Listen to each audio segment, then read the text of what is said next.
Good evening, students. Today I am giving you a note on the closet drama. Usually we know that the drama is meant for the performance. A drama is written to be put up on the stage. But unlike this general definition of drama, closet drama is a drama which is written primarily for reading rather than production. So this is a drama which is not intended to be performed on stage, but read by a solitary reader or sometimes out loud in a small group. So this is a drama written primarily for reading only rather than being performed on stage. Why this kind of writing became popular? There are various reasons I am giving you. Point number 2. During the early 1800s, in the beginning of the 19th century, most plays that were performed were melodramas or burlesque. Here we have to note that melodramas are those dramas which presents the exaggerated form of acting which deal with sensational and romantic topics, and generally they have appeal to the emotions of the common audience. There isn't much creativity. In fact, a melodrama gives preference to a detailed characterization where one-dimensional or stereotyped characters are drawn, and from the artistic point of view or creativity angle, there isn't much to be done for the writer as well as for the performers. So that kind of drama has appealed to the masses. As far as burlesque is concerned, burlesque is closely related to parody or mimicry. It parodied what is serious in a light manner and the frivolous or the light content seriously. So in both these forms, we don't find a refined kind of artistic treatment and presentation. Burlesque is generally broader and coarser. Such kind of melodrama and burlesque, which were popular during the early 19th century, gave idea or impetus to the romantic writers. Serious writers such as Browning and Byron, they sought to elevate the art form by removing it from the stage altogether by creating closet dramas. So instead of popular dramas meant for performance, these writers like Browning and Byron and other romantics, they prefer to write dramas embodying certain ideas meant not for the performance but for the reading among a short group or before a number of people only. This art form was popularized in the Romantic era by such writers as Robert Browning and Goethe. In some ways, the Romantics were revolutionary writers and were radical in thought. So, Romantics revolted against the prevalent ideology, the monotony. They wanted for something new where there could be a space for free imagination, free thought, and they wanted to touch upon the new ideas as well as they wanted to procure the previous glory of the medieval era. That is why, along with other ideas, they were attracted towards the historical events such as the American and French revolutions. These American and French revolutions influenced these writers and they wanted to deal with the political ideology of the era independently without any censorship. That is why they were attracted towards this form of writing closet drama, which were not to be performed on open stage. Here I would like to tell you about Goethe. Johann Wolfgang Goethe. He was a German writer and a statesman, and his closet drama Faust Part 1 and Part 2 is famous.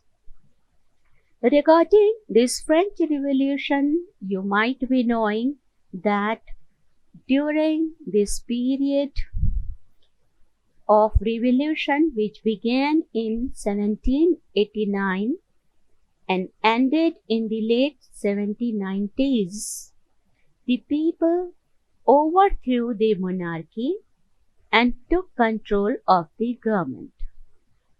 In history, this revolution is a remarkable revolution which changed the thinking process and brought about a major change in outlook of the common masses. So, likewise, American Revolution, which is also called United States War of Independence or American Revolutionary War, which lasted from 1775 to 83. During this, 13 of Great Britain's North American colonies, they fought for their political independence from British and ultimately were able to form the United States of America. So these two historical movements, happenings were very revolutionary and they drew attention of the Romantics. That is why most of the Romantics writers dealt with such radical political thoughts in their closet dramas. For example, Coleridge along with Sade, they in 1794 produced a play which was based on the French Revolution. Name of the play is The Fall of Robespierre. While Wordsworth wrote only one play, closet drama, named The Borderers. It was these two plays, The Fall of Robespierre and The Borderers. They both were based on the French Revolution. The photograph is given here. You see the cover page of these two dramas. The Fall of Robespierre, an historic drama by Samuel Taylor Coleridge, and William Wordsworth, The Borderers. These two, the closet dramas. The Romantic playwrights used the play to talk about their radical political and social views. Therefore, some theatres were reluctant to produce them.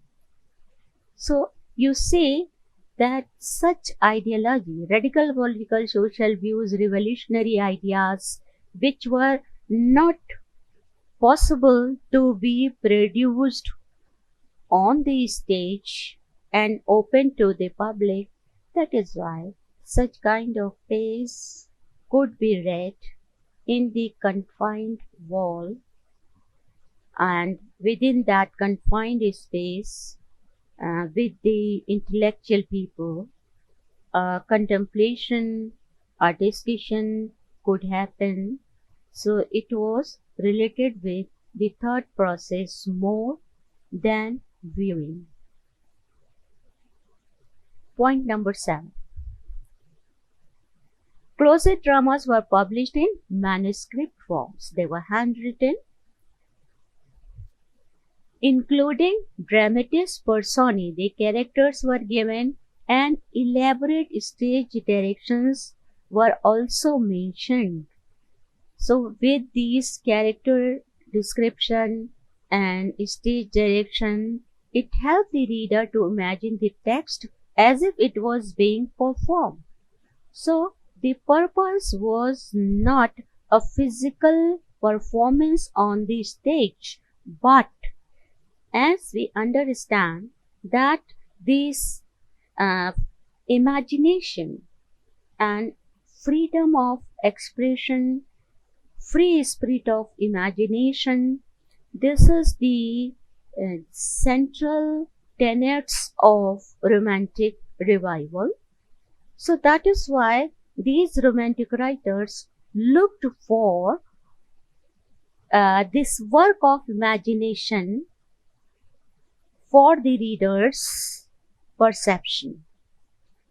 The element of imagination is an important tenet of romantic movement. Writing a successful closet drama was an endeavor to stimulate the theatrical imagination of the readers. So it was one of the purposes of writing the closet drama as well, where the reader, him or herself, can make a mental picture of it being executed. If a play could be read and then imagined on the stage of the mind of the reader, that process held greater value to the romantics than something interpreted by someone else on stage.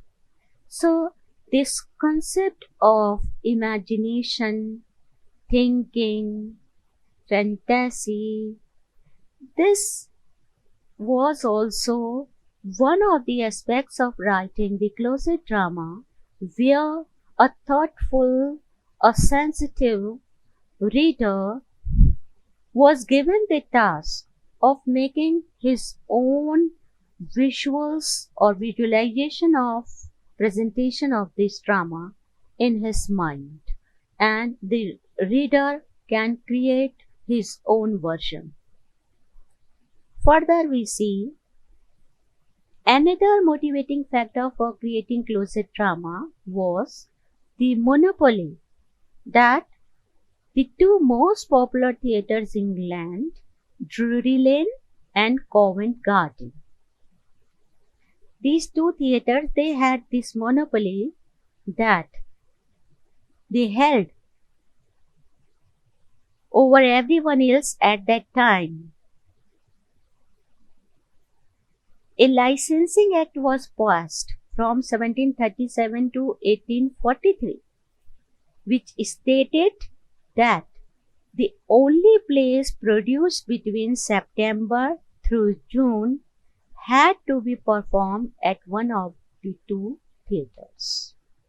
So the plays which were produced between September through June, the time period was limited and the place of production was also specified, And there was this license that dramas cannot be put up at any other place. So there was a scarcity of sufficient opportunity of dramas being produced on stage.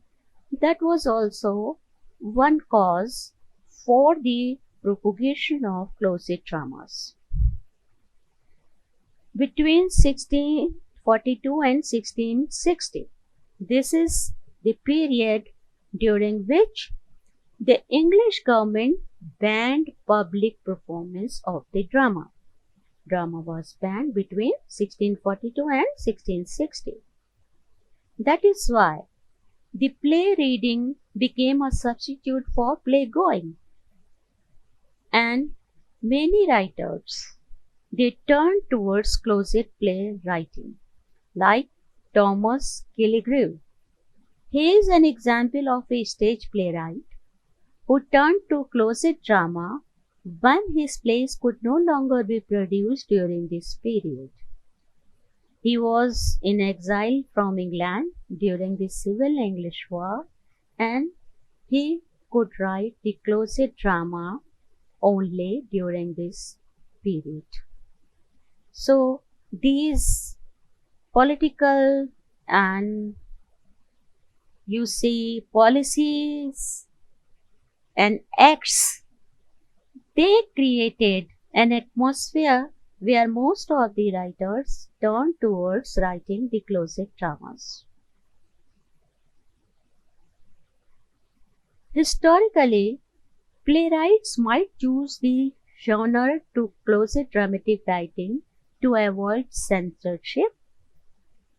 For example, in the case of political tragedies. So there are certain topics like political tragedies which are openly not allowed to be produced or discussed. So in order to avoid censorship, playwrights might turn towards writing the closet dramas. Moreover, the closet drama gave the romantic writer full control over his or her play. There wasn't any restriction from the point of being it produced. So they were free to write in what form, in what manner they wanted to give their thought or content a shape. It was free, as Byron believed, from the judgment of others. So there was no impositions, restrictions, or expectations from the producers, and these writers were independent, free to write their dramas in the manner which suited to their liking or creativity. In the early modern period, women writers who were unable to use their voice, could not openly express their political ideas, such women writers, they also turned toward writing the closet drama. Among them, this name Margaret Lucca Cavendish. This photograph you see here, Margaret Lucca Cavendish. She was a very prolific writer, and she produced 14 folio volumes, explored writing closet dramas during her exile, and became one of the most well-known women playwrights due to her interest in philosophical nature. Her name is important, you should remember, and very prolific writer. The other remarkable names of the women writer are Joanna Bailey, Anne Finch, Jane Lumley, Elizabeth Carey, etc. So there were some women writers as well who were engaged in writing the closet dramas. Now one point is important. You should know that closet drama is not to be confused with reader's theatre. There is difference between these two. Closet drama, though there are descriptions of dramatis personae and of the stage direction, but it was meant for the reading only, though often some of the plays were produced, but the purpose behind their writing was only reading.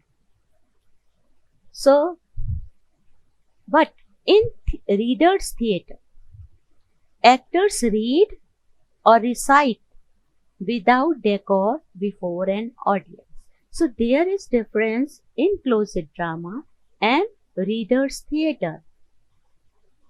In readers' theatre, without any uh, decor, costume, etc., uh, they read and recite in front of the audience, where the closet drama is for reading only and can be read out loudly by a solitary reader. So they both are not similar. Now I give you some examples of famous closet dramas. If we go to past, the philosophical dialogues of ancient Greek and Roman writers, such as Plato's Socratic dialogue, they were written in the form of conversations between characters, where two characters are making arguments to each other, and they to some extent can be considered like a closet drama, because this kind of conversation, it was written for reading purpose only.